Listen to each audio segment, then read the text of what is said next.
بالله من شرور أنفسنا وسيئات أعمالنا. من يهده الله فلا مضل له ومن يضلل فلا هادي له. أشهد أن لا إله إلا الله وحده لا شريك له، وأشهد أن محمدا عبده ورسوله. يا أيها الذين آمنوا اتقوا الله حق تقاته ولا تموتن إلا وأنتم مسلمون. يا أيها الناس اتقوا ربكم الذي خلقكم من نفس واحدة وخلق منها زوجها وبث منهما رجالا كثيرا أو نساء. واتقوا الله الذي تساءلون به والأرحام إن الله كان عليكم رقيبا. يا أيها الذين آمنوا اتقوا الله وقولوا قولا سديدا يصلح لكم أعمالكم ويغفر لكم ذنوبكم، ومن يطع الله ورسوله فقد فاز فوزا عظيما. أما بعد، فإن أصدق الحديث كتاب الله، وخير الهدي هدي محمد، وشر الأمور محدثاتها، وكل محدثة بدعة، وكل بدعة ضلالة، وكل ضلالة في النار. السلام عليكم ورحمة الله وبركاته. این خطبه ای که خواندیم خطبه حاجت است، خطبه هست که حبیب خدا محمد صلی الله علیه و سلم قبل موعظه، قبل هر یک درس این خطبه را می خواندند. و البته اگر ما در اطراف این خطبه حاجت برای شما صحبت کنم، از خدای خود باوری دارم که در چند جمعه نزدیک ما این را برای شما، معنای این برای شما به پررگی بیان کردن نمیتوانم. که به هر حالم که باشد، آغاز این خطبه حاجت که حمد و ستایش از برای پروردگار یاد می شود. حمد و ستایش و تعریف همه پروردگار حق توست و از برای توست. اگرچنده که ما در برابر این قدر نعمتهایی که الله برای ما نصیب کرده است، اگر شبن روزن حمد پروردگارم که گوییم، تا حال ما حق حمد گفتن الله را بجا آوردن نمی توانیم.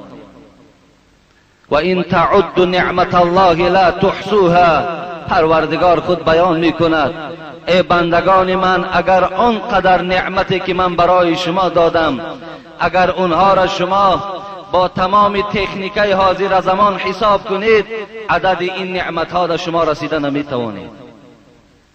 به هر حالم که باشد، عاجزیم، ناقصیم، لیکن حمد و ستایش پروردگار را با قدر ناقصی و با قدر کمبودی هایی که داره میگوییم و میکنیم. گفت حضرت سعدی، بنده همان به که ز تقصیر خویش عذر به درگاه خدا آورد، ورنه سزاوار خداوندیش کس نتواند که بجا آورد. حمد و ستایش از برای تو ای پروردگار. حمد میگویم تو را ما بندگانت، و نستعینه. هر یک کلمه این خیلی معناهای بلند طلب میکند. نحمده و نستعینه. ببین بسیاری ما و شما در کلمه نستعین میگوییم، لیکن در عمل اجرا نمیکنیم. نستعینه، ای پروردگار، اگر بالای ما بندگانت یک مشکلات آمد، یک مشقت، فقط و فقط روی به سوی تو میکنیم، فقط از ذات تو کمک طلب میکنیم. نستعینه. دیگر نه به فالبین تکیه داریم، نه به جادوگر تکیه داریم، نه به او مزارهای لطبند تکیه داریم، نه به سنگ و خاک و آن چیزی که تبرک از قبرستان ها میاریم به اونا ما تکیه نداریم. پروردگارا فقط و فقط از تو کمک طلب میکنیم. برای ما خار، برای ما نعل، برای ما موره های چشمی هیچ فایده ای ندارد. ایاک نعبد و ایاک نستعین. ما و شما سوره فاتحه میخونیم ایاک نعبد و ایاک نستعین. خدایا یگانه فقط تو را عبادت میکنم، فقط سر تعظیم پیش تو فرود میارم و فقط از ذات تو کمک طلب میکنم و جز ذات تو از هیچ کس کمک طلب نمیکنم. اگر ما در کمک هایی که پیغمبران از پروردگار طلب کردن در قصه های اونها اگر رفته درآییم، میبینیم که حتی که امروز که من برای شما از اوصاف و فضایل حضرت ابوبکر صدیق خواستم حکایه کنم و انشاءالله اگر خدا برای ما فرصت دهد حکایه میکنیم. وقتی حبیب خدا همراه ابوبکر صدیق که در غار ثور پنهان شدند از حساب مشرکان عرب، به خاطر که اونها از مشقت و عذاب اونها دور بمانند، در داخل غار پیغمبر خدا چی گفت؟ لا تحزن ان الله معنا. وقتی ابوبکر رضی الله عنه که نگاه کرد که مشرکای عرب اطراف غار را احاطه کردند، دلش به خودش نمی سوخت، همگی همه امید و دلسوزیش برای پیغمبر بود.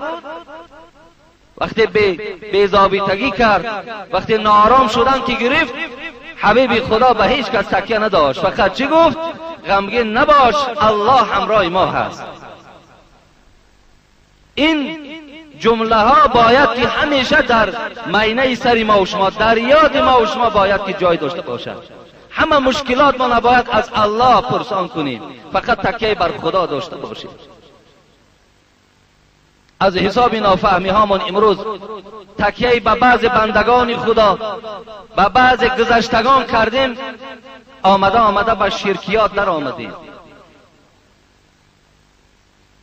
حتی که تا حد آمد که ما و شما از جامون میخیزیم یا علی یا سیف یا ذوالفقار. ببین از جامون خیستنده کمک از الله نمیپرسیم، حالان که اون قوه بزرگی که تو را از زمین بالا میکند فقط قوه الله هست. یا علی در اینجا کار نمیدهد، یا سیف یا ذوالفقار در اینجا کار نمیدهد. اینا چیزی هستن که اصل در اسلام هست. من برای شما از اصل اسلام صحبت دارم. یا از جامون میخیزیم یا پیر گفته میخیزیم یا رسول الله میگوییم، اینا به کار نمیروند. فقط از جامون میخیزیم الله میگوییم، میشینیم الله میگوییم. این از آن چیزی که دستوراتی که در نستعینه ما در خطبه خود میخواهیم، فقط و فقط کمک از ذات تو داریم. حتی در پول هم تکیه نکنیم. بعضی همون میگیم اگر پول باشد همه کار حل میشود. نه، بسیاری پولدارهای را دیدیم و میدانیم که اگر با پول او تمام زندانی های تاجیکستان را خلاص کرده میشود، لیکن پول هیچ کاری ندارد. پول حال او انسان خودش خریده نتوانست. این خطبه را خطبه حاجت میگویند.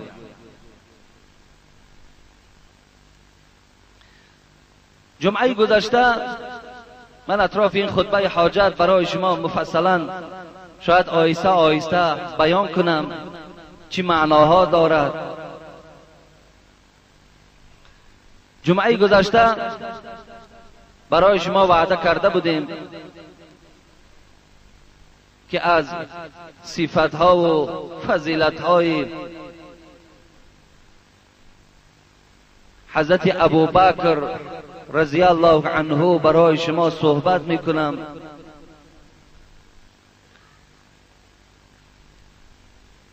و البته سبب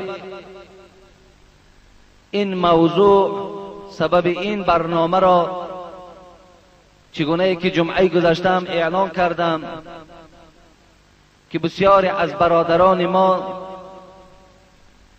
از ما بسیار تعجیلا خواستند که اطراف این یار اول پیغمبر، جانشین رسول اکرم، خلیفه اول صحبت داشته باشم، زیرا که این برادر ما در یک مجلسی شخصان نشسته بودند که اونها سر به سر در دوام 1 ساعت یا 2 ساعت فقط و فقط مذمت، ملامت، تحقیر، محاکمه ابوبکر صدیق بوده است. باور کن خیلی جای تأسف است، خیلی جای مصیبت است که امروز از زبان فرزند تاجیک، از زبان فرزندان سلمان فارس چنین سخنهای تحقیرآمیز، لعنت گفتن نسبت ابوبکر صدیق صدا دهد. خیلی جای به خدا قسم خیلی جای مصیبت است.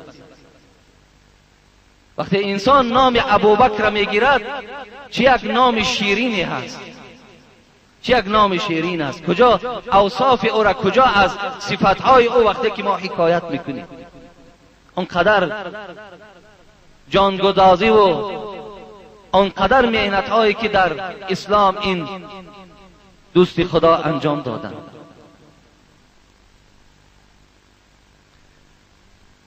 و پیش از آنه که من آغاز این صحبت از دعای خود حضرت ابوبکر که چگونه دعا میکردن دعا کنم، اول به تمام شما برادران عزیز و گرامی و کسانی که آینده صدای ما را میشنوند، فقط مراجعت من همین است: از این راه، از این عقیده نادرست بازگشت کنید. به خدا قسم آن زبانی که نسبت ابوبکر صدیق تحقیر دارد، نسبت حضرت عثمان و حضرت عمر یا حضرت علی تحقیر دارد، او همراه همون صاحبش جهنم می رود.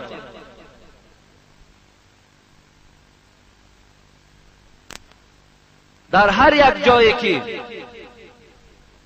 گروه های پیدا شدند که نسبت این دوستان خدا دشمنی می‌ورزند، تحقیر میکنند، یقینا شما دانید که در همون محل، در همون دیه، در همون جمهوری پراکندگی، بی‌شفقتی، کشتار، ترکیش، همه بدبختی ها روی میدهند.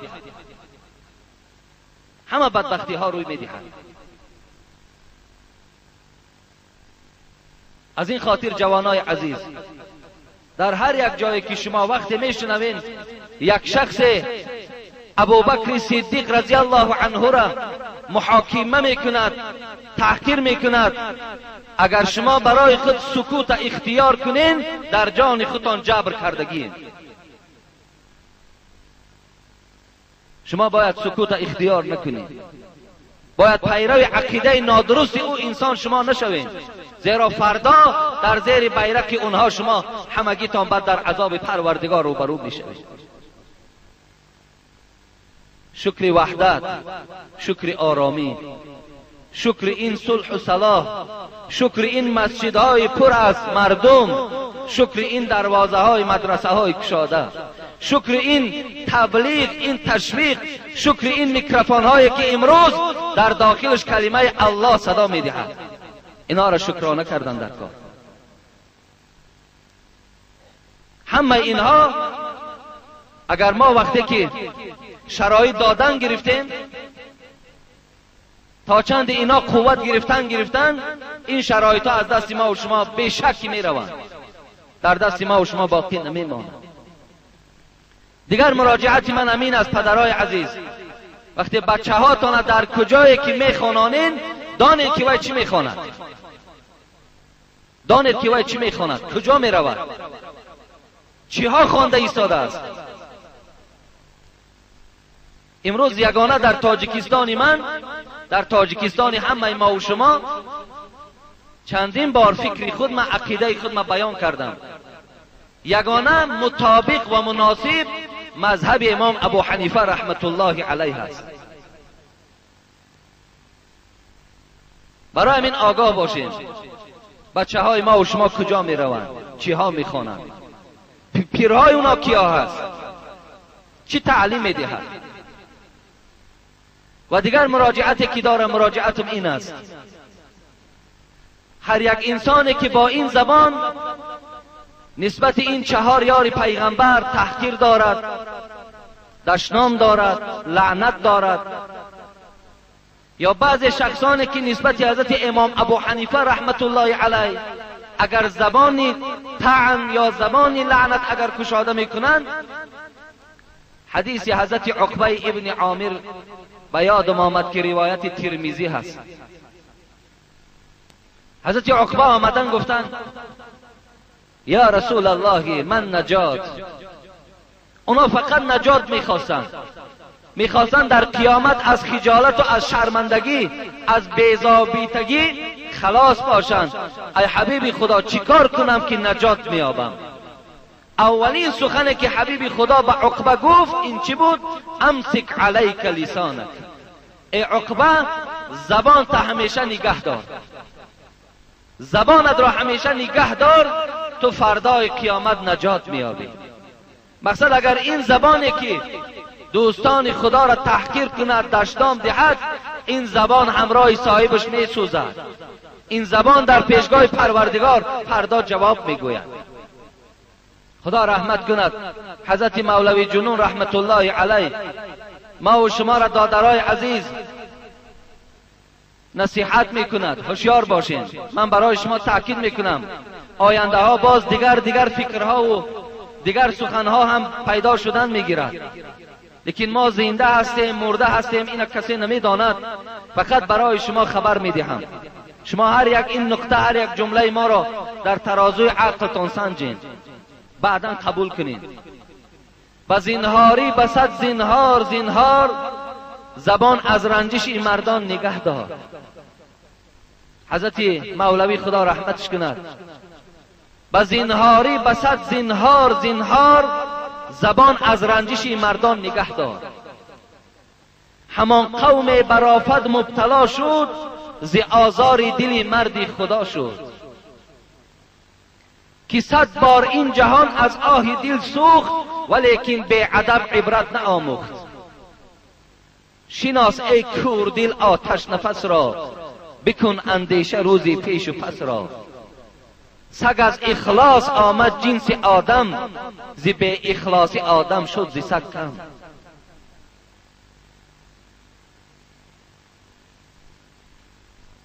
حضرت معاذ رضی الله عنه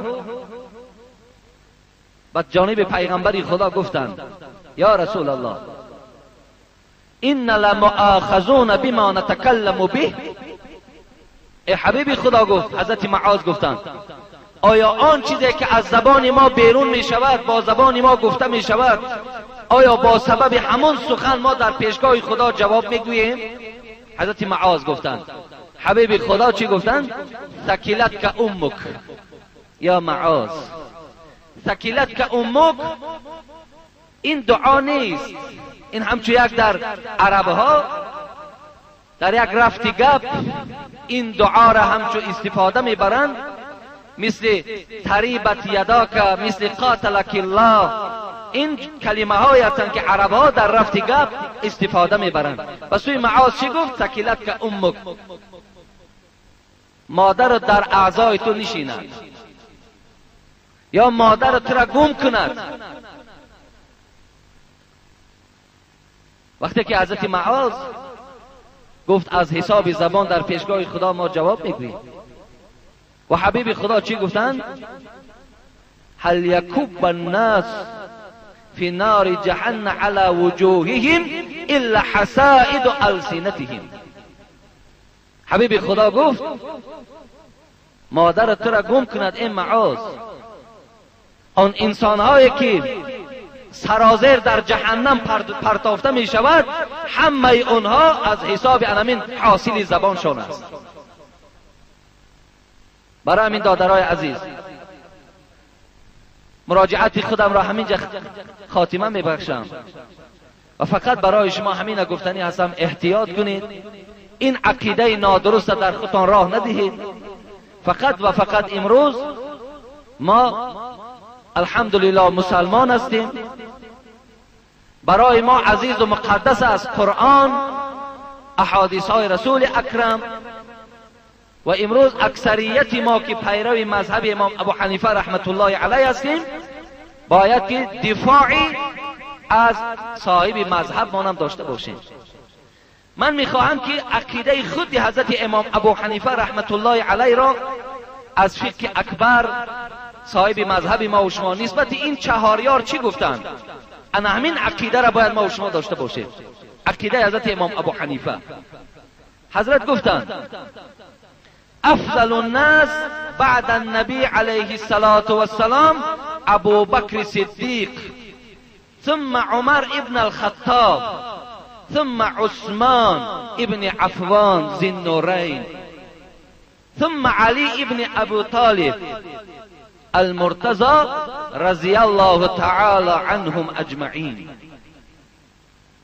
این در فقه اکبر عقیده حضرت امام ابو حنیفه گویم عقیده تمام مردم مسلمان انا همین است که افضل ترین مردم بعد رسول اکرم صلی الله علیه و سلم این مرتبه ابوبکر صدیق می ایستد.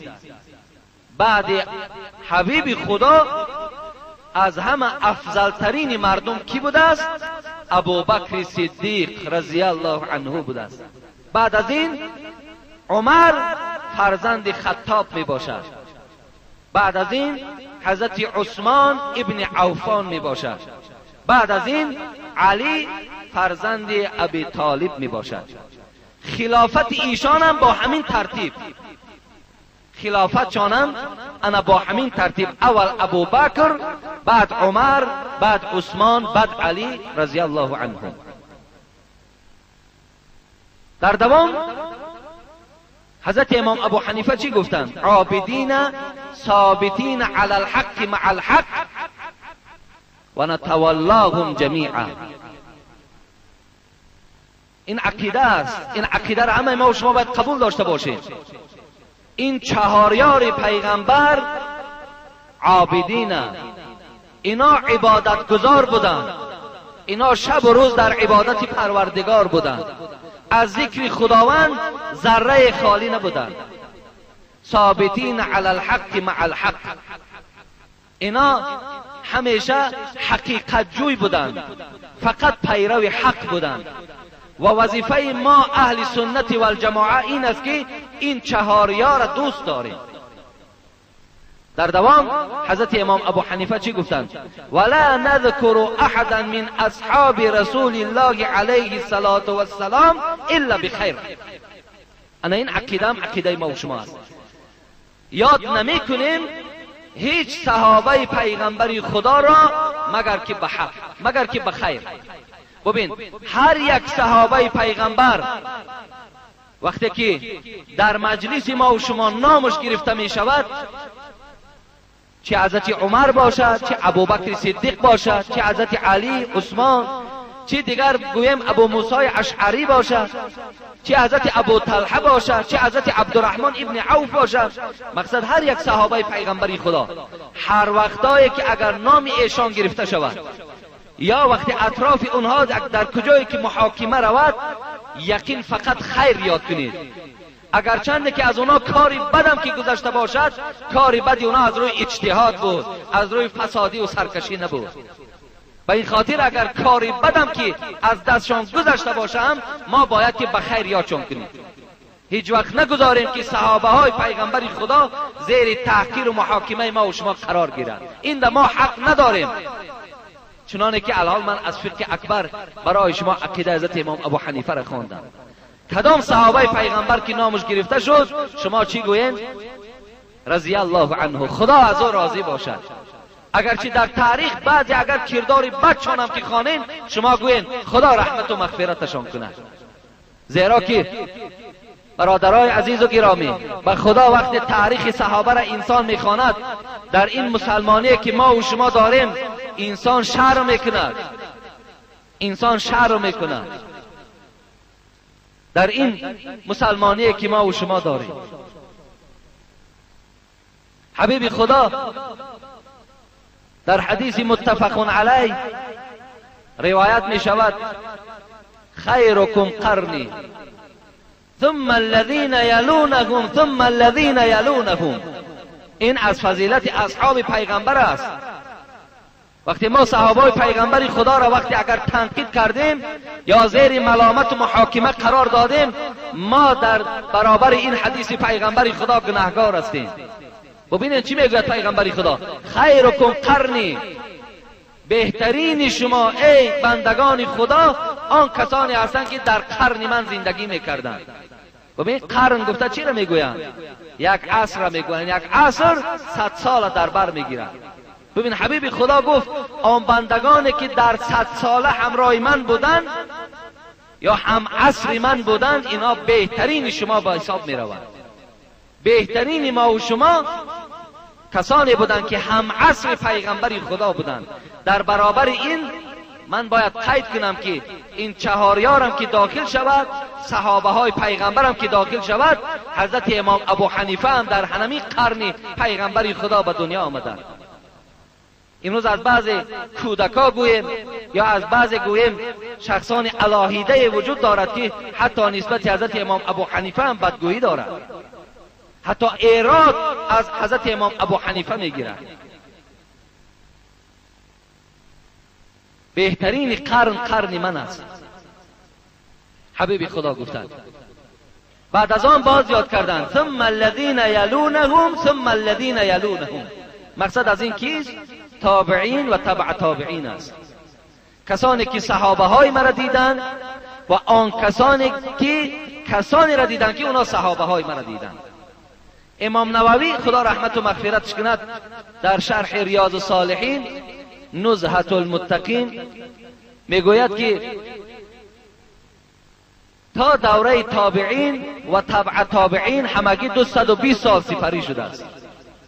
220 سال. گویم حبیب خدا اکنون بهترین قرن من است گفت و این 220 سال همگیش در بهترین بندگان خدا حواله کرد که تا 220 سال بنده هایی که وجود داشتند اینا در بهترین بندگان خدا داخل می شود. ثم یکون بعدهم قوم یشهدون ولا یستشهدون یخونون ولا یؤتمنون. بین حبیب خدا گفت بعد این تابعین که ها به دنیا می آیند. چگونه قوم ها به دنیا می آیند؟ قوم های به دنیا می آیند که طلب شهادت کردن می شوند، شهادت می دهند. قوم های به دنیا می آیند که در امانت ها خیانت می کنند. ینظرون ولا یوفون. نظر میکنند در نظرهاشون وفا نمیکنند. قومهای به دنیا میآیند که فقط و فقط تن پرور میشوند. ببین امروز ما از جمله همون کسانی هستیم که پیغمبر خدا گفتن قومهای به دنیا میآیند که تن پرور میشوند. ما امروز تن پرورها نشسته اصحاب پیغمبر خدا را محاکمه میکنیم. کسانی را که پیغمبر خدا گفتن بهترین بندگان خدا هستند، ما بنده های تنپرور ایستاده اونها را سنگ میزنیم. این خیلی مصیبت کلان است. حضرت سعدی است یا سدی است در کتاب یاد میکند سخن حضرت عمر میارد. میگه حضرت عمر گفتند اعوذ بالله من الشیطان الرجیم کنتم خیر امة اخرجت للناس. حضرت سعدی میگوید مفسر قرآن است، میگوید حضرت عمر گفتند که انا همین آیتی که در آل عمران است کنتم خیر امة، شما هستید بهترین بندگان خدا.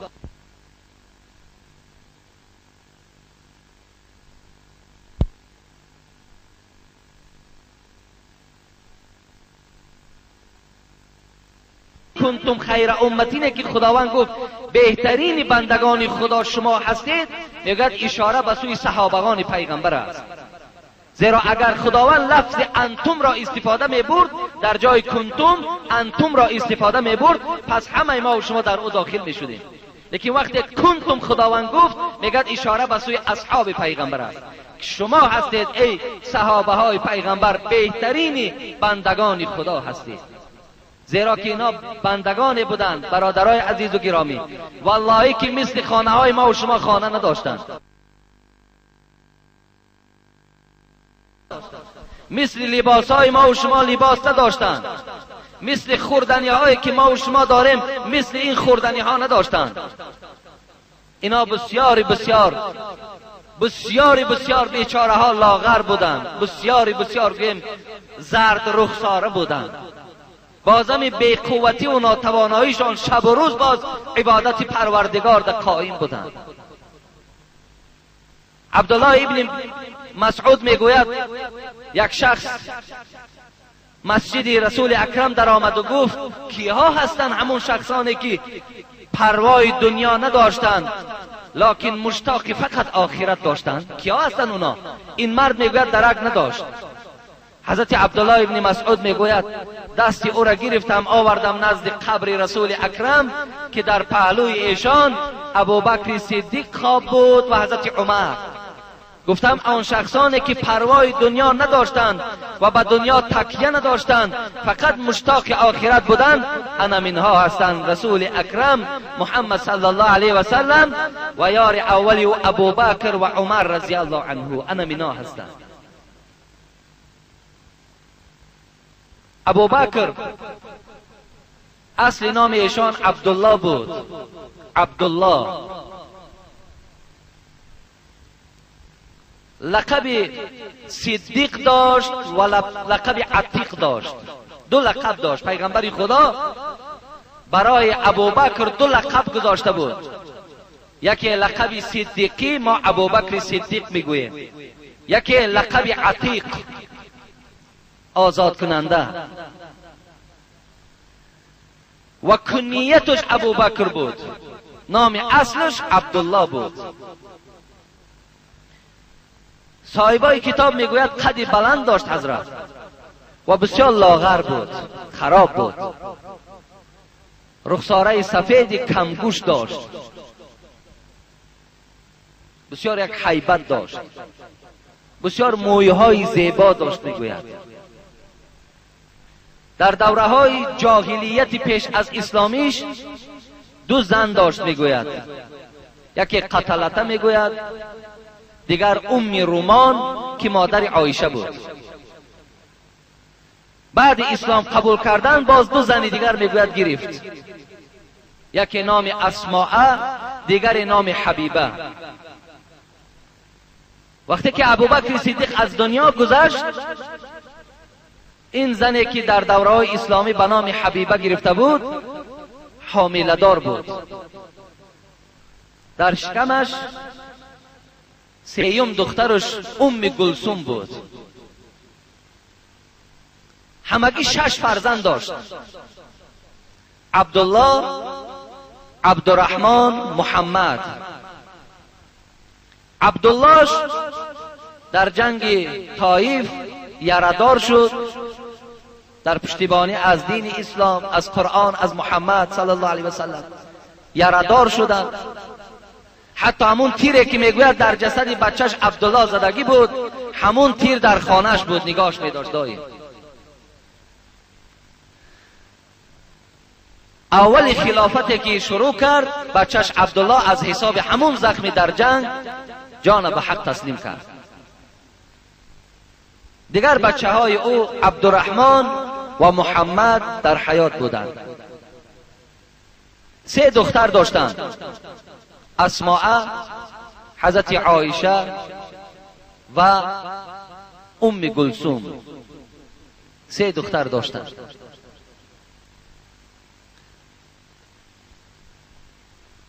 این لقب صدیقی و لقب عتیق در ابوبکر از کجا پیدا شد؟ حضرت ابوبکر رضی الله عنه در اصل بسیار صدیق بودند، بسیار جانفدا بودند، همه تحملات به گردن خود می برداشتند، زیادتر در راه دعوت هیچ چشم ترس نداشتند. یکی از مشکلات های او را در کتاب حیات صحابه حکایه می کنند که میگوید وقتی که عایشه میگوید صف مسلمان ها میگوید وقتی که به 39 نفر رسیده بود، ابوبکر صدیق خواست که این کلمه زیبای لا اله الا الله محمد رسول الله را در بین تمام مشرکان اعلان کند.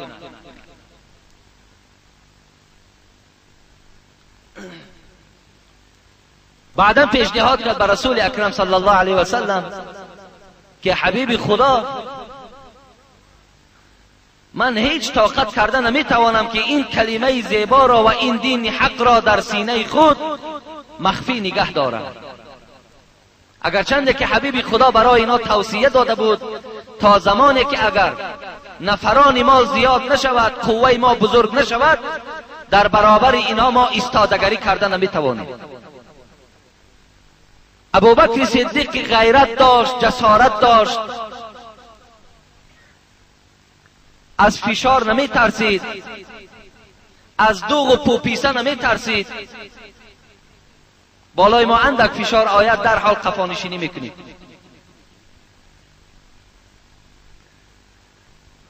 حضرت همگی را گرفتن، خانه کعبه رفتند.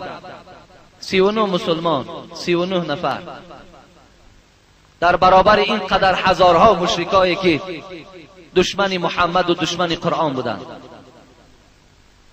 حضرت ابوبکر میگوید در خانه کعبه که این قدر بت‌های زیاد ایستاده بودند، بالا یک سنگ برآمد و با آواز بلند میگوید یگانگی پروردگار را در بین مشرکان عرب خواند. گفت این بت‌هایی که شما خدا گفته عبادت میکنین، اینا سنگ هستند که از اینا هیچ حاجت بیرون نمیشود، از اینا هیچ فایده ای نیست. فقط خدا یک و یگانه است و محمد بنده او، فرستاده اوست. وقتی این اعلان کرد، مشرکای عرب در حال ناراحت شدند، از جا خیستند و حمله بالای این مسلمان ها کردند. میگوید عتبه ابن ربیعه که یکی از دشمنای سرسخت قرآن بود، هجوم بالای ابوبکر صدیق کرد. بالای سینه میگد حضرت می برآمد، پافشانی میکرد، میزد به دهان او، به چهره او، به شکم او میزد. اونقدر میگد ابوبکر صدیق زخمی شدند که حتی همون قبیله که از ابوبکر صدیق بودند، همون قبیله ابوبکر صدیق دیگر نمیشناختند. آنقدر چهره حضرت پر از خون، ورم و دیگر کندگی و دیگر جراحت ها پیدا شدند. به هر حالم که باشد میگوید حضرت ابوبکر را برداشتند، آوردن به خانه. پدرشان حیات بود، ابو قحافه، و مادرشان سلمه نام داشت، ویم حیات بود. وقتی مادرش میگوید این حال فرزند شدید، بسیار بسیار غمگین شد. البته میوه دیل مادر بسیار غم میخورد. در حال میگوید چهره های حضرت ابوبکر تازه میکرد و حضرت ابوبکر به خود نمی آمد. این کار میگوید سحر شروع شده بود تا بیگاه حضرت ابوبکر به خود نآمد. قبیله ها در اطرافش نشسته بودند، خواستند که ابوبکر صدیق به هوش بیاید، او را نصیحت کنیم که از محمد کنده شود، دیگر پیرو محمد نشود. اما این عذاب و دقت از پشت محمد است. خواستند که وی نصیحت کنند. لیکن وقتی که بیگاه ابوبکر صدیق چشمش گشاد و این مشکلات و درد و مشقتی که در وجود ابوبکر صدیق بود، خود ابوبکر وی تصور کرده میتوانست خلاص. بازم این وقت چشم گشاد، نگاه کرد پدر نشسته، مادر نشسته، همون قبیله ای که چند نفر بودن در اطرافش نشستند، در دستشان نوشاکی و غذاها که ابوبکر به خود بیاید و او را از این غذاها تأمین کنیم. لیکن چشمی که ابوبکر گشاد به سوی مادرش نگاه کرد، اولین جمله که ابوبکر صدیق گفت این چی بود؟ ببین از حال خودش فراموش کرده است، از مشقت و درد و سوزاکی که در وجود او بود از این فراموش کرده بود. و سوی مادرش گشت و گفت حال محمد چگونه باشد؟ اولین جمله که حضرت ابوبکر در مقابله مادرش گفت انا همین بود که حال حبیب خدا محمد چگونه باشد. مادرش وقتی این شنید، اسلام نآورده بود، پدرش اسلام نآورده بود، اون اطرافی ها اسلام نآورده بود، یکی یک باره گویم غضبناک شدند، گفتند ما برای اون نزد تو نشستیم که تو از این محمد کنده شوی. همه این عذاب و مشقتی که بالای تو آمد و این گویم که آب روی قبیله ما ریخت از دست تو که تو پیرو محمد صلی الله علیه و سلم شدی، از او کنده شو. وقتی مادرش میگه غذا را دراز کرد، ابوبکر از آب نوشد. اگرچه حلق ابوبکر خشک بود، اراده آب نوشیدن داشت، گفت قسم به خدا گفت اگر تا چهره پیغمبر نبینم این غذا و آب برای خود هیچ وقت گفت اختیار نمیکنم. خیش و قومیت از جا خیستن رفتن قهر کردن. لیکن مادر که مادر بود گفت من محمد را نمیشناسم، نمیدانم که وی در کجاست، چه احوال دارد. گفت رفته فاطمه دختر عمر را بپرس، وی میداند که حال محمد چگونه است. وقتی که مادرش سلمه ابوبکر پیش فاطمه آمد، دختر عمر که دختر عمر ایمان آوردگی بود، گفت فاطمه گفت بچه من امروز در همین خیل حالت قرار دارد، خبر داری؟ گفت خبر دارم. گفت وی غذا نمی خورد، آب نمی نوشد تا اگر میگوید جمال حبیب خدا را نبینم. فاطمه که از مادر ابوبکر ترسید، اسلامشان که مخفی بود پنهانی بود، گفت من نه ابوبکر را میشناسم نه محمد را میشناسم، لیکن گفت اگر اجازه دهی برای خبرگیری نزد فرزندت میروم. گفت اجازت هست. وقتی آمد رو برای ابوبکر نشست، ابوبکر گفت فاطمه گفت از احوال حبیب خدا مرا خبر ده، در کدام احوال قرار دارد؟ فاطمه گفت مادرت گوش دارد. از مادر ابوبکر میترسید. گفت پروا نکن، گفت سخن کن. گفت وی الحال در خانه ارقمه است، گفت حالش خوب است. گفت مادر گفت من از جای خود خسته نمیتوانم، یعنی این پایها و این دستها و این وجود دیگر قوتی راه گشتن ندارد، فقط میخواهم در تکیه شما خانه ارقمه روم تا که از حال پیغمبری خدا خبر گیرم. این محبت ببینید، این دفاع از پیغمبر ببینید. به پیغمبر خدا ساعت استاده نمیتوانستند، ساعت در حالت بیماری هم باید که نزد حبیب خدا باشد. اینقدر محبتی بر حبیب خدا داشتند. امروز ما و شما باور کنین آنقدر جوانای بی غیرت شدیم که پیغمبر خدا را در پیش ما تنقید کنن زبان ما کشاده نمی شود، محافظتی از پیغمبر کردن نمیتونیم. کجا ما در اطراف ابوبکر و عمر و عثمان دفاع از اینا برای شما صحبت کنم؟ وقتی معلم رهبر اسلام ما و شما شفاعت کننده انا همین گونه جوانای گویم بی غیرتی که ما و شما داریم برای اینا شفاعت کننده در روز قیامت است، دفاع از پیغمبر خدا کردن نمیتونیم. حالتی که راه گشتن نمیتواند، آب از حلقش نمیگذرد تا حبیب خدا را نبینم آب نمی نوشم. بالای کتف فاطمه و بالای کتف مادرش سلمه به خانه ارقمه آمدند. وقتی نزدیک خانه شدند، در حال پاسبانای دری که در اطراف بودند گفتند ابوبکر می آید. مسلمان ها در همون یک خانه‌چه ارقمه جمع شدگی بودند. وقتی رسول اکرم میگوید ابوبکر صدیق نام شکی شنید، از جاش خیز پیشوای ابوبکر صدیق. ابوبکر در کدام احوال باشد؟ ابوبکر دید گویا که چند ساله ابوبکر صدیق ندیده باشد. او را در آغوشش گرفت، او را میبوسید، او را دل به امیدی میداد، قوت میبخشید. آمد میگوید خانه در آمد. صحابه ها همه زیارت ابوبکر میکردند. رسول اکرم میگوید گشت نگاه کرد، سلمه مادر ابوبکر نشناخت. گفت این کیست؟ گفت این مادرم است. گفت این آمده است تا که ایمان بیارد، آمده است تا که اسلام قبول کند. حبیب خدا گفت در حقش دعا کنید. گفت حضرت میگوید دست برداشتن در حق مادر ابوبکر دعا کردند. در حال میگوید در سینه مادر ابوبکر این لذت اسلام جوشید و گفت بگو کدام کلمه است که آدم مسلمان میشود. نزد حبیب خدا کلمه لا اله الا الله را بیان کرد و در هموجه لقب ام الخیر برای خود انتخاب کرد. ام الخیر، مادر ابوبکر صدیق اکثر وقت ام الخیر میگوید. این مشکلات هایی که ابوبکر صدیق در حیات پیغمبر خدا روبرو شدند این یک نیست، بلکه انشاءالله من هر یک جمعه از مشکلات هایی که ابوبکر صدیق دفاعی که از محمد و قرآن میکردند من برای شما یکایک البته صحبت میکنم.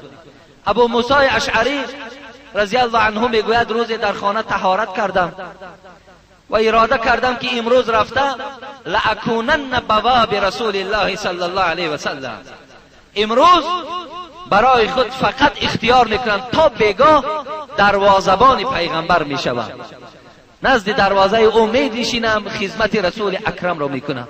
وقتی طهارت کردم میگوید آمدم خانهش پرسیدم، گفتن مسجد رفته است. وقتی آمدم مسجد پرسان کردم گفتن نزد چای عریس رفته است. این حدیث در بخاری روایت می شود. آمدم میگوید نگاه کردم که حبیب خدا نزد همون چای عریس پایهایش کشالک نشستگی هست. با او سلام کردم و گفتم امروز ای حبیب خدا من وظیفم این است که دروازه‌بان شما شوم. حبیب خدا میگوید رخصت دادم. ابو موسی اشعری میگوید آمدم نزد دروازه نشستم، فدق الباب فقلت من هذا؟ قال ابو بکر. یکی دروازه زده شد، میگوید تق تقی در برآمد. نزد دروازه آمدم، دروازه را نمیگشایم تا زمانی که اگر نفهمم که کیست پسی دروازه. گفتم کی هستی پسی دروازه؟ گفت ابو بکر هستم. نزد حبیب خدا آمدم، میگوید درو آمدم نزد حبیب خدا، گفتم جاء ابو بکر یستأذن، ابو بکر آمده است طلب داخل شدن نزد شما میخواهد. ابو بکر رسید، حبیب خدا به ابو موسی اشعری چی گفت؟ گفت اذن له و بشره بالجنه. گفت دروازه ابو بکر کشا، گفت اجازتش ده نزد من بیاید، لکن نزد دروازه به او خبر بده که حبیب خدا تو را بشارتی به جنت داد، بشارتی به جنت داد، جنت مشتاق توست. وقتی میگوید نزد دروازه آمدم فقلت ادخل یا ابو بکر یبشرک رسول الله صلی الله علیه و سلم بالجنه. داخل شو نزد حبیب خدا برو و حبیب خدا تو را الحال بشارتی به جنت داد. ابوبکر صدیق از این بشارت پیغمبر خدا خوشحال شدند و آمده میگوید در طرف راست پیغمبر خدا نشستند در همون چای عریس و با او هم گفتار شدند. وقتی صحیح بخاری روایت این حدیث میکند که ابوبکر صدیق از 10 یار بهشتی یکی ابوبکر صدیق است. او را پیغمبر خدا بشارت به جنت دادند. چگونه وقتی ما نام حضرتشون نبیم رضی الله عنه نگوییم؟ چگونه ما فرزندمان ابوبکر نام نگذاریم وقتی که او را بشارت به جنت دادند؟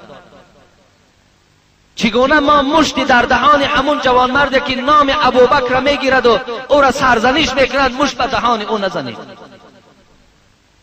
وقتی شخصی که او بشارت به جنت دارد. همین ابو موسی اشعری را در حکایه ها میارد که دوره های خلافت حضرت عمر بود، میگوید حضرت عمر امین ابو موسی اشعری را میر شهر عراق تعیین کرد. میر شهر حضرت رفتن در عراق میر شهر شدن. اون زمانا میر شهر نماز جمعه را میخوند.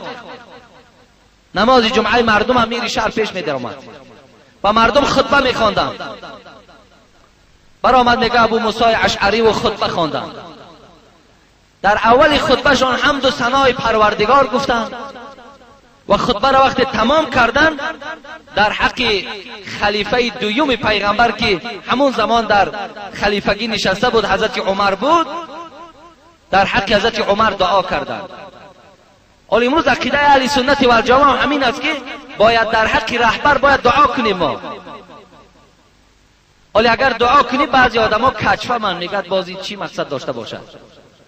حالا که دعا کردن در حق رهبر دولت این سنت است. ابو موسی اشعری در حق حضرت عمر دعا کردند. وقتی که خطبه را تمام کرد یکی از صحابه های پیغمبر از بین خیست. حضرت ضبط بودند. گفتن ای ابو موسی اشعری، حمد و ثنای خدا گفتی، در حق حضرت عمر رضی الله عنه دعا کردی، برای چی در دعات ابوبکر صدیق یاد نکردی؟ وای وفات کرده، چرا در حق ایشان دعا نکردی؟ وای دوست پیغمبری خدا بود، وای اولی خلیفه پیغمبری خدا بود، وای جان فدای در راه اسلام بود، چرا در حق او دعا نکردی؟ ابو موسی اشعری از سخن حضرت ضبط ناراحت شدند. در حال یک تلگرام نویساندند به حضرت عمر به مدینه روان کردند که یکی از صحابه های پیغمبر حضرت ضبط از خطبه خواندگی من ناراضگی بیان کردند، ناراضی شدند. حضرت عمر وقتی این تلگرام را گرفت در حال این حضرت ضبط فریاد کرد، گفت بیا، گفت از عراق به مدینه آمدن هم خیلی کاری مشکل بود، اطاعت خلیفه کرده این حضرت ضبط از اینجا خیسته پیش حضرت عمر رفتند. وقتی با حضرت عمر روبرو شدن حضرت عمر گفت تو کی هستی؟ گفت من حضرت ضبط هستم. تو همون شخصی هستی که در خطبه خواندن ابو موسی اشعری ناراحت شدی، ناراضگی بیان کردی؟ گفت بله من همون هستم. گفت خوش نآمدی و صفا نگفتی. حضرت عمر گفتن برای چی خوش نآمدم، برای چی صفا نگفتم؟ اصل قضیه را من برای تو بیان کنم. گفتن حضرت عمر گوش انداز. گفت چی از اصل قضیه چیست؟ گفت وقتی ابو موسی اشعری بالای منبر برآمد بعد حمد و ثنا فقط در حق شما دعا کرد و ابوبکر صدیق یاد نکرد. حضرت عمر میگوید وقتی که این سخن که شنید از جاش خیست و گفت ای حضرت ضبط، گفت تو در مرتبه و در راست روی و در شرف از ابو موسی اشعری بالاتر هستی. گفت تو بالاتر هستی. وقتی میگد این سخن گفت از چشمهاش میگد اشکها سرازیر شدن گرفت، میگوید تا چند آوازش بلند شدن گرفت، میگوید و گفت قسم به خدا، گفتن حضرت عمر قسم به خدا گفتن که یک شبه، گفتن یک روز حیات حضرت ابوبکر بهتر است از عمر و از اولاد حضرت عمر. یک شبه گفتن خدمت و حیات ابوبکر صدیق بهتر است از حضرت عمر و بهتر است از اولاد و از عبادت حضرت عمر. اینا حضرت عمر در برابر ابو موسی اشعری گفتند. صحابه های پیغمبری خدا چی یادهای خیر میکردند. تماما حضرت ابوبکر تکیه به دنیا نداشت، دنیا را بسیار بد میدید.